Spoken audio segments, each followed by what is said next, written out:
Bienvenidos a Culture and Education.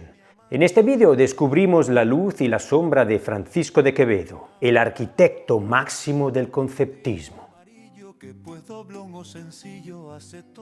Francisco Gómez de Quevedo nació en Madrid en 1580, en el seno de una familia de la hidalguía montañesa vinculada al poder de la corte. Nació con una severa miopía y con ambos pies deformes, una condición física que marcó su infancia con la soledad y las burlas de otros niños.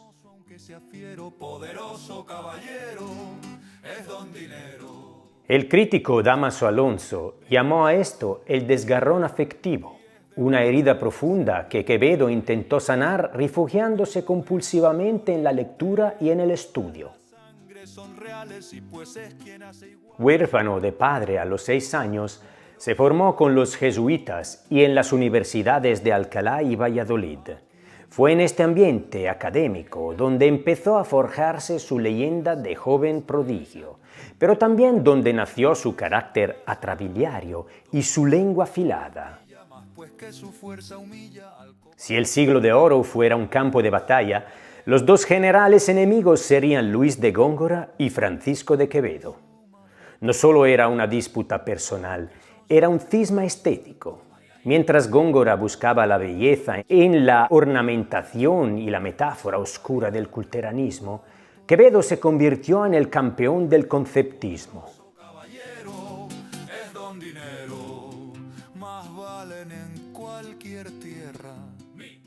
Para Quevedo, el arte residía en la concisión, en la elipsis y en el juego cortesano de la inteligencia. Su estilo era lleno de dobles sentidos y neologismos que buscaban decir mucho con pocas palabras. Pero su ingenio también tenía un lado oscuro. Sus sátiras personales contra Góngora, atacando desde su nariz hasta sus supuestas raíces, son hoy cimas de la crueldad literaria, reflejando una enemistad que duró hasta la muerte del cordobés.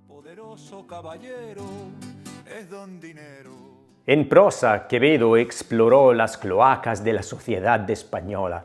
Con su novela picaresca El Buscón, llevó el género a un extremo casi expresionista, degradando a sus personajes mediante la clasificación y el humor negro más despiadado.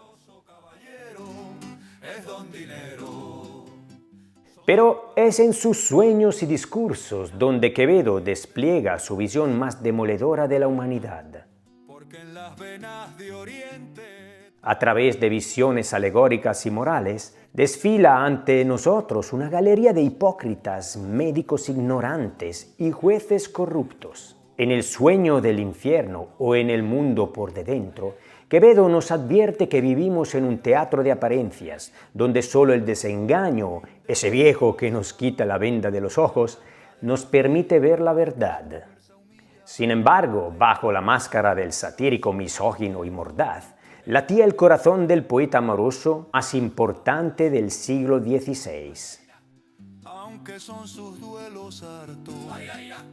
Su cancionero no es solo un ejercicio petrarquista, es una exploración del amor como un ideal inalcanzable y una lucha contra el tiempo. ¿Quién no ha sentido un escalofrío al leer su soneto más famoso, Amor constante más allá de la muerte, que podéis encontrar en el canal? En él, Quevedo desafía a la parca, nos dice que, aunque la muerte cierre los ojos y desate el alma, la memoria del amor sobrevivirá. Sus versos finales son el epitafio más bello en lengua española. Serán ceniza, mas tendrá sentido. Polvo serán, mas polvo enamorado. La vida de Quevedo no fue solo de papel y tinta. Fue un hombre de acción al servicio del duque de Osuna, desempeñando peligrosas misiones diplomáticas en Italia. Pero la caída de sus protectores y los vaivenes políticos del conde duque de Olivares terminaron por pasarle factura. En 1639 fue arrestado y llevado al frío convento de San Marcos de León. Allí, enfermo y despojado de todo, Quevedo busca refugio en el neoestoicismo. Leyendo a Séneca, meditó sobre la brevedad de la vida y la inevitabilidad de la muerte. Para él, vivir no era otra cosa que un camino acelerado hacia la tumba, la cuna y la sepultura unidas por un instante fugitivo. Quevedo murió en 1645 en Villanueva de los Infantes. Dejó tras de sí una obra inmensa que ha fascinado generaciones, desde Borges, quien lo consideraba un literado total, hasta los lectores actuales que siguen viendo en él al gran maestro de la palabra. Fue un hombre de contradicciones feroces, patriota y crítico, devoto y obsceno, capaz de mayor dulzura y del odio más hiriente. Francisco de Quevedo es la voz inquieta de una España en decadencia, un genio que nos recordó que, aunque seamos tiempo que huye, nuestra palabra puede aspirar a la eternidad. Si este viaje por la vida de Quevedo te ha inspirado, no olvides suscribirte a Culture and Education y comparte este vídeo para seguir apoyando la divulgación literaria. Deja en los comentarios cuál es tu poema favorito de este genio del siglo de oro. Gracias por acompañarnos y hasta la próxima.